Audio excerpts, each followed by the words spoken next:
கர்த்தர் நம்மை பலப்படுத்துகிற நல்ல தேவன். ஏன்னா சில வேளை நம்ம தேவனை பற்றி நமக்கு அறியாததுனால தான் பல விஷயங்களை நாம் செய்து விடுகிறோம், என்னன்னு தெரியாம. தேவனுடைய வல்லமை என்பது அதனால தான் மார்க் எழுதின சுவிசேஷம் 4ஆம் அதிகாரம் 41ஆம் வசனம் இப்படி சொல்லுகிறது, அவர்கள் மிகவும் பயந்து போதும். இவர் யாரோ ஒரு கேள்வி அங்கு கேட்கப்படுகிறது. இவர் யாரோ, யாருன்னு தெரியாது. ஏன்னா அவர் கூட நடக்க தான் தெரியுது. அப்படி ஒவ்வொரு ஆள்கிட்ட கேட்டா தெரியும் இவர் யாரோ. அதாமிட்ட போய் கேட்டா சொல்வார், ஆமா இவர் யாரோ, அவரா? அவர் இந்த உலகத்தை உண்டாக்கினவர். நான் தூங்கிக் கொண்டிருக்கும் பொழுது என்னுடைய விலா எலும்பை என்னை அறியாமல் என்ன செய்தவர், எடுத்தவர் அப்படின்னு சொல்லுவார். இவர் யாரோ அப்படின்னு நோவாவிட்ட கேட்டா சொல்லுவாரு, உலகம் மொத்தம் அழியும் பொழுது என் குடும்பத்தை பேழைக்குள்ளே வைத்து பாதுகாத்தவர். ஏனோக்கோடு கேட்டால் தெரியும் இவர் யாரோ, நான் இவரோடு நடக்கும் பொழுதே என்னை பரலோகம் கொண்டு போனவர் இவர். அபிரகாமோடு கேட்டால் நான் சிற்பங்களை செய்து கொண்டிருந்த கல்தேர் பட்டணத்தில் பாவியாய் அக்கறையில் இருந்த என்ன வழி நடத்தி கொண்டு போனார். ஒன்றுக்கும் இல்லாத என்ன பூமி தாங்கக்கூட முடியாத அளவிற்கு சொத்தும் சம்பாத்தியத்தை தந்தார். உலகமெல்லாம் எனக்கு குழந்தைகள் கிடைக்காது என்று 99 வயதில் சொல்லும் பொழுதும் இவர் எனக்கு ஒரு சந்ததிகளை தந்தார். இவர் யாரோ? அப்படி ஒவ்வொரு ஆளை ஈசாக்க கேட்டால் சொல்லுவார், கடைசி நேரத்தில் என் தகப்பனார் என்னுடைய கைகளையும் கால்களையும் கட்டி கையை நீட்டி கத்தி எடுத்து வெட்டும் பொழுது வானத்திலிருந்து ஒரு சத்தம், எனக்காய் சத்தத்தை முழங்க பண்ணினவர், மனைவிக்காய் ஜெபித்த பொழுது 1க்கு 2 பிள்ளைகளை தந்தவர். அப்படியே அடிக்கிட்டே போலாம். இவர் யாரோ? உங்கள் வாழ்க்கையில் இவர் யாரோ என்று கேட்டால் உங்களுக்கும் சில பதில்கள் இருக்கும். அவர் சாதாரணமானவர் அல்ல. அல்லேலூயா. நம்முடைய வாழ்க்கையில் என்ன நாம் செய்ய வேண்டும் என்னோ அதாவது சமயத்தில் அல்லேலூயா யாக்கோபோடு கேட்டால் சொல்லுவார், நான் ஒண்ணுமில்லாமல் பயந்து போய் கிடந்த பொழுது எனக்காய் ஒரு ஏணியை இறக்கி தந்தவர் அவர். நான் பயந்து லாபானுக்கு பயந்து ஓடும் பொழுது எனக்கு வேண்டி லாபானோடு பேசி என்னை பாதுகாத்த நல்ல தேவன். இவர் யாரோ? வஸ்திரத்தின் ஓரத்தை தொட்டவளிடத்தில் கேட்டால் சொல்லுவார், 12 வருஷம் பெரும்பாடு எனக்கு இருந்தது, ஆனால் தொட்டவுடனே சுகத்தை தந்தார். இவர் யாரோ? இவர் பெரிய மருத்துவர், இவர் விடுவிக்கிறவர் அப்படின்னு ஆண்டவரை இவர் யாரோன்னு கேட்டா ஏகப்பட்ட பதில். ஒவ்வொருடைய வாழ்க்கையிலே அவருடைய சூழ்நிலைகளிலே நடந்ததை வைத்து இவர் யாரோ என்று. ஆனால் இங்கே கேள்வி கேட்கப்பட்டு இவர் யாரோ? இவர் யார் தெரியுமா? இவர் 34ஆம் வசனத்தை 35ஆம் வசனத்தை வாசிக்கும் பொழுது, அன்று சாயங்காலத்தில் போவோம் வாருங்கள் என்று சொன்னார். அக்கறைக்கு கொண்டு போகிறவர் அவர். இக்கரையில் இருந்து அவர் ஆண்டவர் உவமைகளை சொல்லி அவர்களுக்கு பல உபதேசங்களை சொல்லிக் கொண்டிருந்தார். அவர் திடீரென்று ஆண்டவர் சொல்லுகிறார், வாங்கள் அக்கறைக்கு போவோம். அக்கறை கொண்டு சேர்க்கிறவர். அக்கறை என்றால் எங்க? கதரேன் நாட்டிற்கு, அதான் அக்கறை. கதரேனுக்கு அக்கறை போவோம். இந்த பக்கத்தில் இருந்து அக்கறையான கதரேனுக்கு போவோம் என்று ஆண்டவர் சீஷர்கள் சொல்லுகிறார். கதரேன் என்றால் பூந்தோட்டம் என்ற அர்த்தம். பூத்து குலுங்குகிற இடம், பசுமையான இடம், பூந்தோட்டமான இடம், தேன் வண்டுகள் இருக்கிற இடம். ஆனால் கதரேனுடைய பேர் அப்படி இருந்தாலும் கதரேனுடைய சூழ்நிலைகள் அப்படி இல்லை. கதரேன் ரொம்ப மோசமாக இருந்தது. கதரேனுக்குள்ள நுழைய யாராலும் முடியாது இருந்தது. அங்கே 6000 பிசாசு பிடித்த லேகியோன் ஒருவன் அங்கே கிடந்தான் கடற்கரையிலே. அதனால கதரேனுக்குள்ளே நுழைய பயப்பட்டிருந்தார்கள். அந்த கதரேனுக்கு நேராய்த்தான் இயேசு பிரயாணம் பண்ணும்படி சீஷர்களை அழைத்து கொண்டு போனார். அல்லேலூயா. இன்றைக்கு தேவன் உங்களை ஒரு இடத்திலிருந்து அடுத்த கட்டத்துக்குள் அக்கறைக்கு கொண்டு சேர்க்க வல்ல தேவனாக இருக்கிறார். எத்தனை பேர் விசுவாசிக்கிறீங்க? என் இருக்கிற சூழ்நிலையிலிருந்து அடுத்த ஒரு பகுதிக்கு நேராக, அக்கறைக்கு நேராக, ஒரு விடுதலைக்கு நேராக, என்னுடைய விஷயத்தை நான் ஸ்தம்பித்து இருக்கிற இடத்திலிருந்து என்னை அடுத்த கட்டத்திற்கு கொண்டு சேர்க்க ஒருவரால் முடியும் என்றால் அது தேவனாகிய இயேசுவால மாத்திரம்தான் முடியும். அக்கறைக்கு போவோம் வாருங்கள் என்று சொன்னார்கள். அப்பொழுது என்னவாயிட்டாம்? அப்போது அது அவர்கள் ஜனங்களை அனுப்பிவிட்டு படகில் சாயங்காலம் அக்கறைக்கு போவது கிளம்பினார்கள். அப்பொழுது பலத்த சுழல் காற்று, 37ஆம் வசனம் சொல்லுகிறது, அப்பொழுது பலத்த சுழல் காற்று உண்டாயிற்று. அப்ப அக்கறைக்கு கிளம்பும் பொழுது பிரச்சனைகள் உண்டாகிறது. அடுத்த கட்டத்திற்கு நுழைவதற்கு தயாராகும் பொழுது அவர்களை நோக்கி பிரச்சனைகள் உண்டாகிறது. உங்கள் வாழ்க்கையிலே கர்த்தர் சொல்லி ஒரு பிரயாணத்தை நீங்க தொடங்கி இருந்தா உங்களை கர்த்தர் கரை சேர்க்க வல்ல தேவனாக இருக்கிறார். அல்லேலூயா. அல்ல எத்தனை பேர் விசுவாசிங்க? என்ன பிரச்சனைகள் வந்தாலும், எப்படிப்பட்ட நெருக்கங்கள் வந்தாலும், ஆண்டவருடைய சத்தத்தை கேட்டு நீங்கள் அக்கறைக்கு தேவனுடைய வார்த்தை கேட்டு ஒரு பிரயாணத்தை நீங்கள் தொடங்கினவர்களாக இருந்தால், இந்த சம்பவம் நமக்கு என்ன சொல்லுகிறது என்றால், இந்த சம்பவத்திலிருந்து நாம் அறிந்து கொள்ள வேண்டியது என்னவென்றால், அல்லேலூயா, உறுதியாய் என்னை கர்த்தர் அக்கறைக்கு கொண்டு சேர்க்க வல்ல தேவனாக இருக்கிறார். அல்லேலூயா. அவருடைய வார்த்தைக்கு கீழ்ப்படிந்து, அவருடைய வார்த்தை சத்தத்தை கேட்டு யார் தன்னுடைய பிரயாணத்தை தொடங்கி இருக்கிறார்களோ, யார் அல்லேலூயா தன்னுடைய வாழ்க்கை அவருடைய சத்தத்தை கேட்டு அவருடைய வார்த்தையை நம்பி யார் பிரயாணம் பண்ண தயாராக இருக்கிறார்களோ, அவர்களுக்கு எதிராக என்ன போராட்டங்கள் வந்தாலும், என்ன நிந்தைகள் வந்தாலும், என்ன கவலைகள் வந்தாலும், எந்த நெருக்கங்கள் வந்தாலும், அல்லேலூயா, அக்கறை கொண்டு போவேன் என்று வாக்கு பண்ணினவர் உங்களை கொண்டு சேர்க்க வல்ல தேவனாக இருக்கிறார். கரங்களை தட்டி அந்த நல்ல தேவனுக்கு அல்லேலூயா அதை சீர்படுத்தி, எந்த கடல் உங்களுக்கு எதிராக இருக்கிறதோ அந்த புயலை மாற்றி உங்களை கொண்டு சேர்ப்பதற்கு அவர் ஒரு நல்ல, எத்தனை பேர் நம்புறீங்க கர்த்தர் அக்கறை சேர்ப்பதற்கு வல்ல தேவனாக இருக்கிறார்? அல்லேலூயா. படகு பழக்கம் உள்ளவர்கள், அலைகள் பழக்கம் உள்ளவர்கள், கடலிலே கிடந்தவர்கள். ஆனால் இந்த பிரச்சனையை அவர்களால் சரி செய்ய முடியல. நமக்கு பல பிரச்சனைகள் பழக்கம் உள்ளதுதான், இதெல்லாம் சமாளித்து விடலாம் என்று நினைத்தார்கள் அவர்கள். இதெல்லாம் நாம் எப்பொழுதுமே இந்த கடலிலே கிடந்தவர்கள் தானே. ஆனாலும் அவர்களுக்கு அந்த பிரயாணம், அல்லேலூயா, அந்த வசனம் சொல்லுகிறது, அவர்கள் மிகவும் பயந்தார்கள் என்று வசனம் சொல்லுகிறது. அப்பொழுது எப்பொழுதும் இல்லாத ஒரு பிரச்சனை அவர்களுடைய வாழ்க்கையில் வந்து அவர்கள் சமாளிக்கலாம் என்று நினைத்தது அவர்களால் சமாளிக்க முடியாமல் போய்விட்டது. Price the Lord. இன்றைக்கு பலருடைய வாழ்க்கையில் அப்படித்தான். இதெல்லாம் சமாளித்து விடலாம், இதெல்லாம் சரி செய்து விடலாம், இதெல்லாம் ஈஸியாய் கடந்து விடலாம் என்று நினைத்து தொடங்குகிற பலதும் பாதியிலே ஸ்தம்பித்து போய் நின்றிருந்தா, இன்றைக்கு கர்த்தருடைய வார்த்தை உன்னை அக்கறைக்கு கொண்டு போவேன் என்று வாக்கு பண்ணினவர் உன்னை கொண்டு சேர்க்க அவர் வல்ல தேவனாக இருக்கிறார். அல்லேலூயா. இந்த பிரச்சனையை சமாளிச்சிடலாம், இந்த நஷ்டத்தை சமாளிச்சிடலாம், இந்த கடனை சமாளிச்சிடலாம், இந்த வியாதியை சமாளிச்சிடலாம் என்று சமாளிக்க நினைத்தது அவர்கள் அவருடைய கையை விட்டு போனது. அவர்களால் சீர்படுத்த, அவர்களால் அமைதிப்படுத்த, அவர்களால் பிரயாணம் பண்ண முடியாமல் போனது. காரணம் என்ன? இந்த பிரயாணத்தில் வந்த ரெண்டு பிரச்சனைகள். வாசிங்க அந்த ரெண்டு பிரச்சனை என்னென்ன? 37ஆம் வசனம். ஒன்று பிரச்சனை என்னது? பலத்த சுழல் காற்று உண்டாயிற்று. பலத்த சுழல் காற்று உண்டாயிற்று. சுழல் காற்றுடைய பிரத்யேகதை என்ன? சுற்றி சுற்றி அடிக்கும், திரும்ப திரும்ப ஒரே இடத்துல கறங்கிட்டே இருப்போம். அதான் சுழல் காற்று. சுழல் காற்று என்ன செய்யும்? இருக்கிறத பிடுங்கி கொண்டு போய்விடும். சுழல் காற்று அவர்களை, அல்லேலூயா, அவங்க பிரயாணத்தை மறுபடியும் அதே பிரச்சனை, அல்லேலூயா, அதில் சிக்கிறவர்கள், அதே ஒரு மனிதனுடைய வாழ்க்கையில சுழல் காற்று போன்ற பிரச்சனை வந்தா திருப்பி திருப்பி ஒரே இடத்துல சுற்றிட்டே இருப்பாங்க. அல்லேலூயா. ஒரே இடத்துல ஒரே பிரச்சனைக்காக அழுதுட்டே இருப்பாங்க, ஒரே பலகீனத்திற்காக அழுதுட்டே இருப்பாங்க, ஒரே நஷ்டம் திருப்பி திருப்பி. என் வாழ்க்கையில போன வருஷம் இருந்த அதே பிரச்சனை தான் இந்த வருஷம் முடியல, போன வருஷம் இந்த நஷ்டம் இல்லை முடியல, அதே பிரச்சனை. சுழல் காற்று அவர்களை அங்கேயே சுற்ற பண்ணி கொண்டு இந்த நாளிலே, இந்த 8வது மாதத்திலே எந்த பிரச்சனைக்கிடையில மறுபடியும் சிக்கி கொண்டிருக்கிறீர்களோ அதன் மேல கர்த்தர் ஒரு விடுதலை தரும்படியாய், அல்லேலூயா, அல்லேலூயா, அவதன் மேல, அல்லேலூயா, அவருடைய வார்த்தைக்கு கீழ்ப்படிந்து இந்த நாளிலே படகிலே பிரயாணம் பண்ணி கொண்டிருந்தால், அல்லேலூயா, உங்களை சுற்ற பண்ணுகிற விஷயத்தின் மீது கர்த்தர் ஒரு விடுதலை தர வல்ல தேவனாய் இருக்கிறார். எத்தனை பேர் விசுவாசிக்கிறீங்க? மறுபடியுமே அதில் நான் சுற்றிட்டு இருக்கிறேன், மறுபடியுமே அதே கடன் பாரத்தில் சுற்றிட்டு இருக்கிறேன், மறுபடியும் அதே வியாதியில் சுற்றிட்டு இருக்கிறேன், மறுபடியும் அதே மருத்துவரிடத்தில் சுற்றி கொண்டு இருக்கிறேன், மறுபடியும் அதே பாவத்துக்குள்ள சுற்றி கொண்டு இருக்கிறேன், அதே நஷ்டத்துக்குள்ள சுற்றி கொண்டு இருக்கிறேன், அதே வறுமைக்குள்ள நான் சுற்றி கொண்டு இருக்கிறேன், அதே பிரச்சனை மறுபடியும் குடும்பத்துக்குள்ள வந்து கொண்டே இருக்கிறது என்றால், அந்த சுழல் காற்றிலிருந்து கர்த்தர் உங்களை விடுவிக்க வல்ல தேவனாக இருக்கிறார்.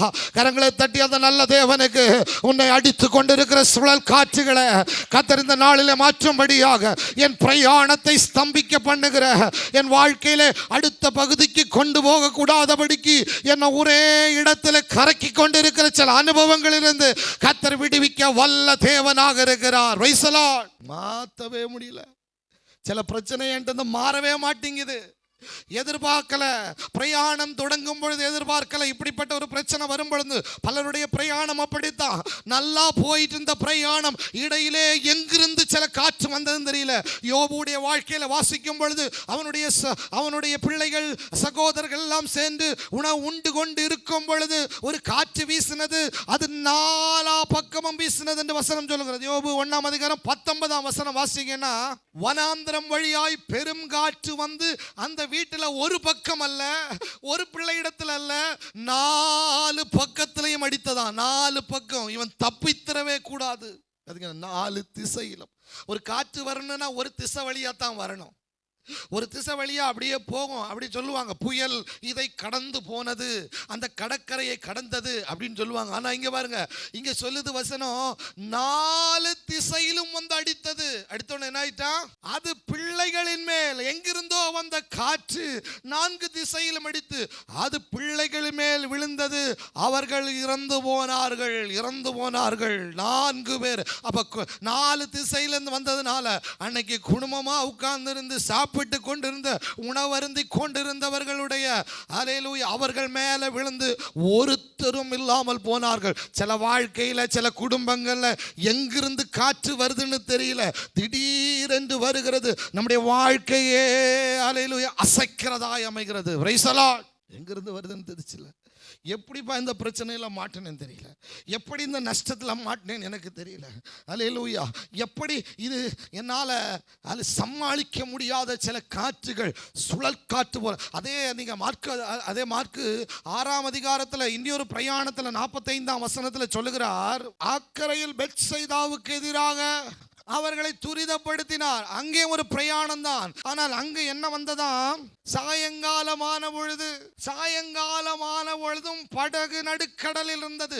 பெத்சைதாவில் போவதற்கு, இங்கே இருந்து பெத்சைதாவுக்கு போகிறதற்கு 2.5 மணிக்கூர் தான் படகிலே ஆகும். சாயங்காலம் ஏறினவர்கள் இனி 2.5 மணிக்கூரிலே பெத்சைதா அக்கறைக்கு போக வேண்டியவர்களால் இன்னும் போய் சேர முடியவில்லை.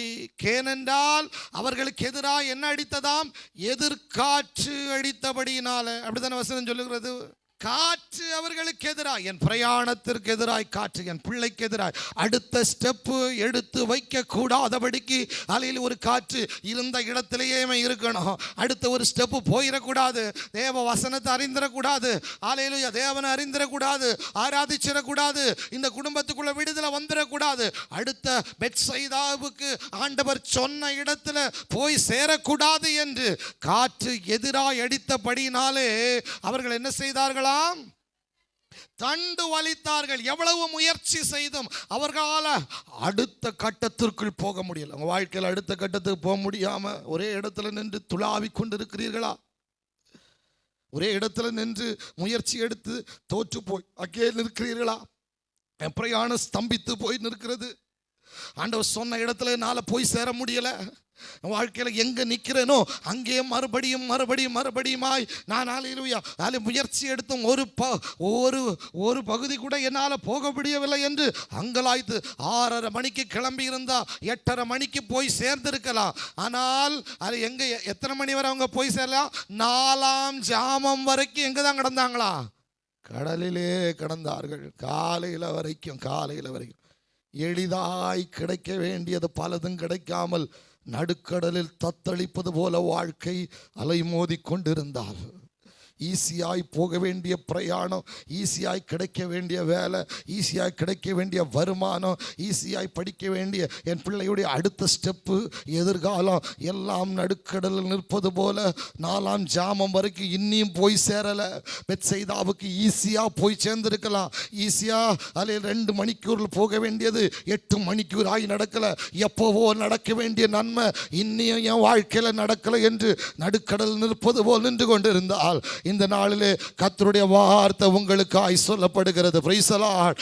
ஹல்லேலூயா. எத்தனை முயற்சி எடுத்தும் தோற்று போய் ஒரே இடத்தில் நின்று கொண்டிருந்தால் ஹல்லேலூயா, இந்த நாளிலே கர்த்தருடைய வார்த்தை ஹல்லேலூயா உங்களை சுத்த பண்ணுகிறத விஷயத்தின் மீது கர்த்தர் 4ஆம் சாமத்தில் இறங்கி வந்தது போல என் விஷயத்தில் கர்த்தர் 4ஆம் சாமத்தில் இறங்கி வர வல்ல தேவனாய் இருக்கிறார். எத்தனை பேர் விசுவாசிக்கிறீங்க?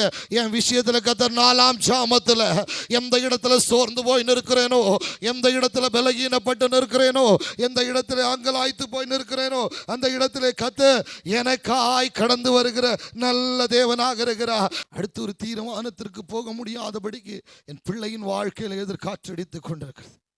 வருமானத்தில் அடுத்த ஸ்டெப்பு போக முடியாதபடிக்கு எதிர்காற்றனுக்கு அடித்து கொண்டிருக்கிறது. ஹல்லேலூயா. ஆமென். ஹல்லேலூயா. ஆவிக்குரிய வாழ்க்கையில் நல்லாய் செபிக்க கூட முடியாதபடிக்கு எதிர்காற்று என் வாழ்க்கையில் அடித்து கொண்டு இருக்கிறது.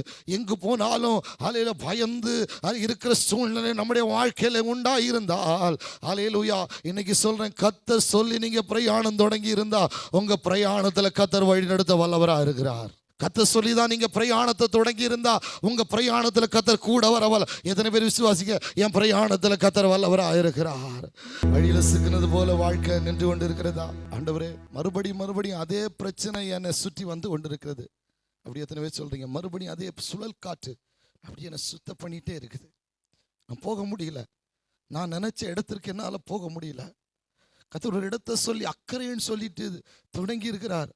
ஆனால் என்னால் அந்த இடத்துக்கு போக முடியல. எனக்கு ஏற்ற அந்த விடுதலைக்கு நேரம் என்னால் போக முடியல. அவர் நியமித்த பாதையில் நான் போய் சேர முடியாதபடிக்கு ஒரு காற்று என்னை சுற்றி கொண்டே, அவர்கள் அப்படித்தான் சுற்றி கொண்டே இருந்தார்கள். அவங்க எப்படி நினச்சிருப்பாங்க? இயேசு சொல்லித்தானே இந்த பிரயாணம் தொடங்கணும், அவர் சொல்லித்தானே நான் இதெல்லாம் செய்தேன், நான் சொந்தமாக செய்யலையே, அவர் தானே என்னை படகுல ஏறப்ப சொல்லி அக்கறைக்கு போவோம் என்று சொன்னார். ஆனால் வழியில் நான் இப்படி நிற்கிறேனே என்று அங்கலாய்த்து போய் இருந்தால் உன்னை கரை சேர்க்க வாக்கு பண்ணினவர் உண்மை உள்ளவராக இருக்கிறார். அல்லேலூயா, அல்லேலூயா. உங்கள் பிரயாணத்தில் காற்றடிக்கலாம், உங்கள் பிரயாணத்தில் அல்லேலூயா பலகீனம் வரலாம், உங்கள் பிரயாண இடையில ஸ்தம்பித்தது போல இருக்கலாம், உங்கள் பிரயாணத்தில் இருட்டு வரலாம். ஆனால் ஒரு சேதமும் இல்லாமல் உங்களை எங்கு கொண்டு போக வேண்டும் வாக்கு பண்ணினாரோ அங்கு கொண்டு சேர்க்க வல்லவராய். இதுவரை நீங்கள் நினைக்காத சில பாதையில் கர்த்தர் கொண்டு போய் இருக்கிறார் அல்லவா? பல காற்று வந்து இடையில தடுத்தது உண்மைதான், சில பலகீனம் வந்து தடுத்தது உண்மைதான், இவன் எல்லாம் கரையே சேர மாட்டான்னு எழுதி வைத்தது உண்மைதான். ஆனா அதையெல்லாம் தாண்டி ஹல்லேலூயா சத்துரு எழுதுனது திருத்தி எழுதி காற்றுக்கு மேலாய் கிரியை செய்த ஒருவர் நம்மோடு இருந்து வழி நடத்துறது உண்மை என்றா கரங்களை தட்டி அந்த நல்ல தேவனை, அவர் இன்னும் நல்ல தேவன், உன் அக்கறை சேர்ப்பதற்கு ஹல்லேலூயா இந்த 2 பிரயாணத்தில் வந்த காற்றை மாற்றி கர்த்தர் நடத்தினது போல இங்க உங்க வாழ்க்கையில் அடிக்கிற சில காற்றுகள் இருந்து கர்த்தர் மாற்றி அமைக்க வல்லவராய் இருக்கிறார். Praise the Lord. ஒன்னு சுழல் காற்று, 2வது என்ன வந்துச்சா? வாசிங்க 37ஆம் வசனம். அப்பொழுது பலத்த சுழல் காற்று உண்டாகி படகு நிரம்பத்தக்கதாய். எது நிரம்ப கூடாதோ அது எப்படி இருக்குப்பா? நிரம்பி இருக்கு. மலையாளத்தில் அழகா அந்த வசனம் இருக்கும். மலையாளம் இருக்கீங்களா? மலையாளிகள். படகு திற தள்ளி கேறினதா. தள்ளி ஏறிட்டான், உள்ள ஏறுது. எது ஏறக்கூடாதோ, எது என் வீட்டுக்குள்ள ஏறக்கூடாதோ அது போய் ஏறுது உள்ள. எது நிரம்ப கூடாதோ அது நல்லா நிரம்பி நிக்குது. அப்படி என்னெல்லாம் நிரம்பி நிக்கி? வீட்டுல கடன் எப்படி நிக்கி? நிரம்பி நிக்கி. சுகரு நிறைய நிக்கி, கொலஸ்ட்ரால் நிறைய நிக்கி, பிரஷரு நிறைய நிக்கி. எது நிறைய கூடாதோ அதெல்லாம் இப்ப நிறைய நிரம்பி நிக்குது. கோபம் பழைய மாதிரி இல்லை. இப்போ நல்லா பார்க்கும் போதே, முந்தியெல்லாம் ஏதாவது சொன்னாதான் கோபம் வரும், இவ பார்த்தாலே என்ன வருது? நிறைய நிரம்பி. எது படகில் நிரம்ப கூடாதோ, எது படகுக்குள்ள வரக்கூடாதோ, அதனாலதான் எது அவர்களை நிரப்பக்கூடாதோ, அவர்கள் போகக்கூடாதபடிக்கு எது நிரம்ப கூடாதோ அது நிரம்பினது. இந்த நாளிலே எது உங்க வாழ்க்கையில நிரம்பி நிற்கிறதோ அதை மாற்ற வல்ல தேவன் உங்கள் மத்தியில் இருக்கிறார். அல்லேலூயா. இவர்கள் போகக்கூடாதபடிக்கு அல்லேலூயா நிரம்பத்தக்கதாக அது தள்ளி ஏறினதான். உள்ள கேட்கல, உள்ள பாட்டுக்கு கப்பலுக்குள்ள அவர்கள் இருந்த சின்ன படகுக்குள்ளே ஏறினது எதற்கு தெரியுமா? ஏறினது சில வேதனைகள் வீட்டுக்குள்ள தள்ளி ஏறுது, சில நஷ்டங்கள் வீட்டுக்குள்ள தள்ளி ஏறுது, சில பலகீனங்கள் வீட்டுக்குள்ள தள்ளி ஏறுது, சில அவமானங்கள் வீட்டுக்குள்ள ஏறி நுழைவது போல நம்முடைய வாழ்க்கையிலே திடீரென்று அவர்கள் எதிர்பார்க்காத சிலது உங்களுக்குள்ள நுழைந்திருந்தால் அதன் மேல் கர்த்தர் விடுதலை தர வல்ல தேவனாக இருக்கிறார். அல்லேலூயா, அல்லேலூயா. நாம் விரும்பாதது சிலது எனக்குள்ளே நுழைந்து போயிருக்கிறது. நான் விரும்பாதது எதற்கு தெரியுமா? இது நிரம்பினது இவர்களை மூழ்க பண்ணும்படியாக. சில பலகீனங்கள் உங்கள் படகுல உங்க வாழ்க்கையில ஏற காரணம், உங்க சரீரங்களில் ஏற காரணம் உங்களை மூழ்கடிக்கும்படியா. சில அவமானங்கள் உங்களை வீட்டுக்குள்ள தள்ளி ஏறுவதற்கு காரணம் நீங்கள் அங்கே அமிழ்ந்து போகும்படியா. உங்களை அமிழ பண்ண சத்துரு கொண்டு வருகிற திட்டங்களிலிருந்து இந்த நாளிலே உங்களை விடுவிக்க வல்ல தேவனாக இருக்கிறார். Praise the Lord. என்னை அமிழ்த்த நினைக்கிற பலகீனங்கள், என்னை ஒண்ணுமில்லாமல் அதை எழும்பி பிரகாசிக்க பண்ணாதபடிக்கு, என் பிள்ளைய, என் எதிர்காலத்தை, என் வாழ்க்கையை, என் குடும்பத்தை அடுத்த ஸ்டெப்புக்கு போகாதபடிக்கு என்னை மூழ்க பண்ணுகிற சில விஷயங்கள், நான் உயர்ந்து வரக்கூடாது என்று, அதன் மேல அந்த கப்பல் பிரயாணம் பண்ணக்கூடாது என்று அதன் மேல் தண்ணீர் நிரம்பிட்டு. Price the Lord. தண்ணி நிரம்பினா படகு எப்படி போகும்? தண்ணி நிரம்பினா படகு வாழ்க்கை எப்படி போகும்? வாழ்க்கையில பிரச்சனை நிரம்பி இருந்தா ஜெபம் எப்படி வரும்? வாழ்க்கையில நெருக்கங்கள் நிறைந்திருந்தா எப்படி வாழ்க்கை முன்னேற முடியும்? முன்னேற முடியாதபடிக்கு அமிழத்தக்கதா இன்னைக்கு அமிழ்ந்து போகிற சிலரை கதை தூக்கி விட வல்ல தேவனாக இருக்கிறார். அல்லேலூயா. ஏன்னா ஆண்டவர் சொல்லி இருக்கிறார், அக்கரைக்கு போவோம் வாருங்கள். சொன்னது கர்த்தர் என்றா இடையில தண்ணி வரலாம், இடையில சுழல் காற்று வரலாம், இடையில எதிர்காற்று வரலாம். சத்துரு 1000 திட்டங்களை உங்கள் மனதை மூழ்க, உங்கள் சிந்தனைகளை மூழ்க பண்ண, உங்கள் எதிர்காலங்களை, உங்கள் வாக்குத்தத்தங்களை சத்துரு மூழ்க பண்ண பார்த்து கொண்டு இருக்கிறானா? உங்கள் பிள்ளைகளுடைய எதிர்காலங்களை மூழ்க பண்ண சத்துரு பார்த்து கொண்டு இருக்கிறானா? அல்லேலூயா. உன்னை மூழ்க பண்ண, உன்னுடைய நம்பிக்கையை மூழ்க பண்ண, உன்னுடைய சந்தோஷத்தை மூழ்கி விட பண்ண, அல்லேலூயா, உன்னுடைய ஆவிக்குரிய வாழ்க்கையை, உனக்கு கொடுத்த தரிசனத்தை மூழ்க பண்ண, உனக்கு கொடுத்த வாக்கு தத்தங்களை மூழ்க பண்ண சத்துரு பார்த்தால் அந்த மூழ்க போகிற சூழ்நிலை இருந்து கர்த்தர் நம்மளை தூக்கிவிட வல்ல தேவனாக இருக்கிறார். அல்லேலூயா. இவ்வளவு நடக்கும் பொழுதும் இயேசு எங்க இருக்கிறாரு? படகுலே இருக்கிறார். அதான் நமக்கெல்லாம் ஒரு கேள்வி வரும் இல்ல, ஆண்டவரே நீர் இருந்துட்டும் என் வாழ்க்கையில் இவ்வளவு நெருக்கம் வருது. நீங்க கேட்டது உண்டல்ல, நான் இவ்வளவு செபிக்கிறேன் ஆனாலும் என் வாழ்க்கையில இயேசு படகுல இருக்கிறார். இயேசு சொல்லித்தான் வந்தா. இந்த கேள்வியை நாம் கேட்டிருப்போம் அல்லவா? இயேசு, ஆண்டவரே நீர் சொல்லித்தானே இந்த பிரயாணம் பண்ணினேன், உம்முடைய வார்த்தைக்கு கீழ்ப்படிந்து தானே படகுல உட்கார்ந்து இருக்கிறேன். நீர் இருக்கும் பொழுதும் எவ்வளவு நெருக்கங்கள் என்னுடைய வாழ்க்கையில வருகிறது. ஆனா நீர் எப்படி இருக்கிறீர்? மௌனமா இருக்கிறீர். என் வாழ்க்கையில ஆண்டவர் மௌனமா இருக்கிறார்னு சொல்றவங்கள ஒரு ஆமேன்னு சொல்லுங்க. பலருடைய வாழ்க்கையில கர்த்தர் மௌனமாவே இருக்கிறார். எந்த பதிலும் எனக்கு ஆண்டவர் சொல்ல மாட்டேங்கிறார். எந்த நீக்கு போக்கும் கர்த்தர் உண்டாக்க மாட்டேங்கிறார். எனக்கு ஏற்ற எந்த விஷயம் எனக்கு ஒரு நீக்கு போக்கு உண்டாக்காம அப்படிதான் அவருக்கு விஷயத்துல இருந்தார். மௌனமாவே இருக்கிறார். ஆண்டவரே நீர் என்ன கவனிக்கிறீரா? நீர் என்ன பார்க்கிறீரா? நான் விடுகிற கண்ணீர், நான் பிரயாசப்படுகிறது நீ காண்கிறீரா? எத்தனை தடவை நம்ம வாழ்க்கையில கேட்டிருப்போம், ஆண்டவரே இதெல்லாம் உமக்கு தெரிகிறதா? இவ்வளவு மேல கடந்து பிரயாசப்படுகிறோம். அவர் என்ன செய்து கொண்டிருந்தாராம்? பின்னணியத்தில் அவர் தூங்கி கொண்டிருந்தார். என் விஷயத்துல ஏன் ஆண்டவரே நீர் மௌனமாக இருக்கிறீர்? உங்க சமூகத்துல வாரேன், ஆராதிக்கிறேன், உமக்கு அல்லேலூயா தசம்பாகம் செலுத்துகிறேன், உமக்கு துதி செலுத்துகிறேன், உம்முடைய நோக்கி பார்க்கிறேன். உமக்கு வேண்டி என் விஷயத்துல ஏன் மௌனமா இருக்கிறீர் என்று கேட்டால் அல்லேலூயா கர்த்தர் மௌனத்தை கலைக்கிற ஒரு நல்ல நேரத்தில் நீங்க வந்திருக்கிறீங்க. Price the Lord. கர்த்தர் என் விஷயத்துல பேச போறார் நம்புறவங்க ஒரு ஆமென் சொல்லுங்க. என் விஷயத்துல கர்த்தர் மௌனமா இருந்தது போதும். எங்க விஷயத்துல கர்த்தர் பதில் சொல்லாம இருந்தது போதும். என் விஷயத்துல ஒரு பதிலும் சொல்லாம அல்லேலூயா பிரயாணம் என் கூட பண்ணுகிறீர், உண்மைதான். அல்லேலூயா. எனக்கு மாத்திரம் இந்த நெருக்கம் என்ன ஆண்டவரே? என் பிரயாணத்துல மாத்திரம் ஏன் ஆண்டவரே இந்த தோல்வி? அல்லேலூயா. உம்மை தேடி வந்து உம்முடைய வார்த்தைக்கு கீழ்ப்படுகிற என்னுடைய வாழ்க்கையில ஏன் இந்த தோல்வியை அங்கலாய்த்து கொண்டிருந்தால் அல்லேலூயா அக்கறை கொண்டு போவேன் என்று வாக்கு பண்ணினவர் உங்களுக்காய் கடந்து வர வல்ல தேவனாக இருக்கிறார். அல்லேலூயா. இவரை எழுப்பினார்கள். இதெல்லாம் உங்களுக்கு தெரிந்த சம்பவம் தான். சுழல் காற்று அவர்களை சுற்றி கொண்டே இருந்தது. அவர்களை அடுத்த கட்டத்தில் முன்னேற விடாதபடிக்கு அல்லேலூயா தண்ணீர் அவர்கள் படகுக்குள்ளே நிரம்பி இருந்தது. அல்லேலூயா. என் வாழ்க்கையில என்னை சுற்றி கொண்டே இருக்கிறது சில பிரச்சனைகள், என்னை முன்னேற விடாதபடிக்கு சில நஷ்டங்கள் என்னை மறுபடியும் அமுக்கி கொண்டே இருக்கிறது என்று ஆண்டவரை எழுப்புவதற்கு தயாரான பொழுது ஆண்டவரே அல்லேலூயா ஆண்டவர் எழுந்தருளினா அந்த 8வது மாதத்துல அல்லேலூயா உங்களை சுத்த பண்ணுகிற சில விஷயத்திற்கு மடியிலே ஆண்டவர் எழுந்தருள போகிறார் என்று விசுவாசிக்கிறவங்க கரங்களை தட்டி அந்த நல்ல தேவனுக்கு என் விஷயத்துல கர்த்தர் எழுந்தருள போகிறா, என் விஷயத்துல கர்த்தர் ஒரு பதில சொல்ல போகிறா, அவர் மௌனத்தை கலைக்க போகிறா. ஹல்லேலூயா. எனக்கு எதிராய் சுத்த பண்ணுகிற சில காற்றுகளை, என் படகை நிறைக்க பண்ணுகிற சில அலைகளை, என்னுடைய பிரயாணத்தை, என் எதிர்கால பிரயாணத்தை ஸ்தம்பிக்க பண்ணி ஒரே இடத்துல என்னை நிறுத்தி வைத்திருக்கிற விஷயத்தின் மேல கர்த்தர் எழுந்தருள போகிறா, கர்த்தர் எழுந்தருள போகிறா. அவர் எழும்பினா ஹல்லேலூயா. எனக்கு எதிராக இருக்கிற காற்றும், எனக்கு எதிராக இருக்கிற புயல்களோ, எனக்கு எதிராக அடிக்கிற சகல அலைகளையும் அவர் நிறுத்தி ஹல்லேலூயா ஒரு பெரிய அமைதலை நம்முடைய வாழ்க்கையில கொண்டு தர வல்லவராய் இருக்கிறார். Praise the lord. அமைதலாயிற்று. அமைதலா. எத்தனை பேர் ஒரு அமைதி என் வாழ்க்கையில வேணும்? இந்த விஷயத்தில் ஒரு அமைதி வேணும் ஆண்டவரே. சில விஷயத்தில் நான் அங்கலாய்க்கிற விஷயத்தில் ஒரு அமைதி வேணும் ஆண்டவரே. நான் சோர்ந்து போய் இருக்கிற விஷயத்தில் ஒரு அமைதி வேணும் ஆண்டவரே. அல்லேலூயா. நான் எப்பவுமே புலம்பிக் கொண்டு இருக்கிற விஷயத்தில் ஒரு அமைதி வேணும் ஆண்டவரே. நான் எப்பொழுதும் பயந்து கொண்டு இருக்கிற விஷயத்தில் ஒரு அமைதியை கர்த்தர் கட்டளையிடும்படியாய் விரும்புகிறார். அல்லேலூயா. அவர் இந்த நாளுகளே எழுப்புவதற்கு தயாரானால் ஆண்டவரே என் விஷயத்தில் நீர் எழும்பு ஆண்டவரே.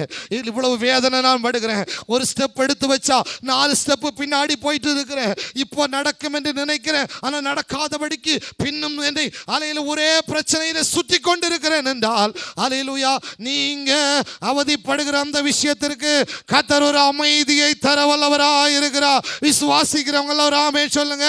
உங்கள் விஷயத்திற்கு, அமைதல் இல்லாத ஒரு விஷயத்திற்கு, இறைந்து கொண்டிருக்கிற விஷயத்திற்கு அல்லேலூயா மறுபடியுமா என்னை அல்லேலூயா மடிந்து போக பண்ணுகிற விஷயத்திற்கு கர்த்தர் ஒரு அமைதலை தர வல்லவராக இருக்கிறார். அமைதல் வாழ்க்கையில் வேணும். இன்னும் நான் போக வேண்டிய இடம் போய் சேரல.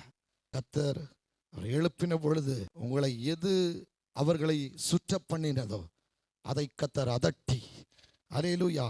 எது அவர்களை அமைதல் இல்லாமல் அவர்களை கொந்தளிக்க பண்ணி கொண்டிருந்ததோ அதை கர்த்தர் அதட்டி அதை அமைதலாக்கி அல்லேலூயா ஒரு மிகுந்த அமைதல் உண்டாயிற்று என்று வசனம் சொல்லுகிறது. Price the Lord. அப்படித்தானே சொல்லுகிறது. ஒரு நின்று போயிற்று 39ஆம் வசனம் சொல்லுகிறது மிகுந்த அமைதல் உண்டாயிற்று.